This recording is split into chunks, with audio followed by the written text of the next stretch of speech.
I'm not dead. She lost access to her money, her medicine, and her pension because the Social Security Administration declared her dead. When this Stockton senior couldn't get them to bring her back to life, it turned into a Call Kurtis investigation. Yeah, she was cut off from things she needs to survive. How and why would the government declare this 78-year-old woman dead? We've learned she's just one of thousands of Americans accidentally killed off by the government each year. You see her walking, but the government thinks she's dead.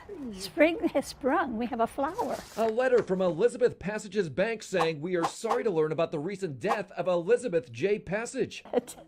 I'm not dead. For some reason, the Social Security Administration claimed she died, pulling her $1,260 monthly Social Security check from her bank. Her bank then locked her account, leaving the 78-year-old without access to her money. I was just shocked. What are you talking about? You're talking to me. Then her pension check and federal health insurance were both canceled, 2 of my prescriptions were gone. leaving Elizabeth scrambling to get her medicine and pay her bills. How many of you have been declared dead by the federal government? All of you. Earlier this year, 60 Minutes profiled these 4 Americans, including Judy Rivers. She says the mistake cut off her access to $80,000 she had in her bank account and landed her in jail when a clerk suspected she was trying to use a dead woman's bank card. Well, for a time, I lived in my car, and I couldn't get an apartment. We have learned the Social Security Administration erroneously declares 9,000 people dead a year. That's 25 people a day. This is really outrageous. Consumer watchdog's Jamie Court calls it a national scandal, especially with people like Elizabeth struggling to get the government to reincarnate them. There should be a special fast-track procedure. So how do mistakes like these happen? We've learned when somebody dies, hospitals, funeral homes, banks, and families are among those who pass along the death information to Social Security. The death ends up on something called the Death Master File, which is used to make sure checks aren't going out to the dead.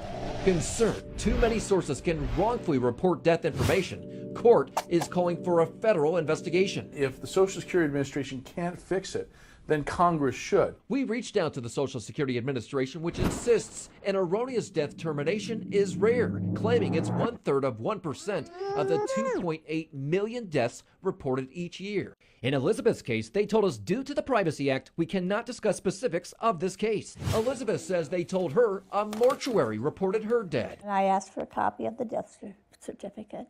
They said, we can't send you that.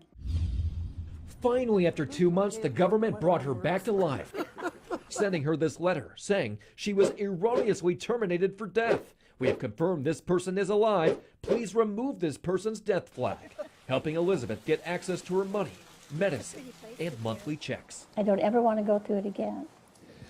Well, Social Security says as soon as it finds out someone reported dead is in fact alive, it goes to work to verify that and restore payments. The Death Master File has about 86 million records in it. So everything's been fixed? Well, she has her money again, but she says she's still having some problems. A couple weeks ago, she tried to make a doctor's appointment, and they said, you're dead. You're not in their system anymore. So slowly she's being brought back to life, but it's not as much of a pain as it initially was. Yeah, the ramifications could go on for a while. Yep. Okay. All right, if you have something you want us to investigate, let us know about it.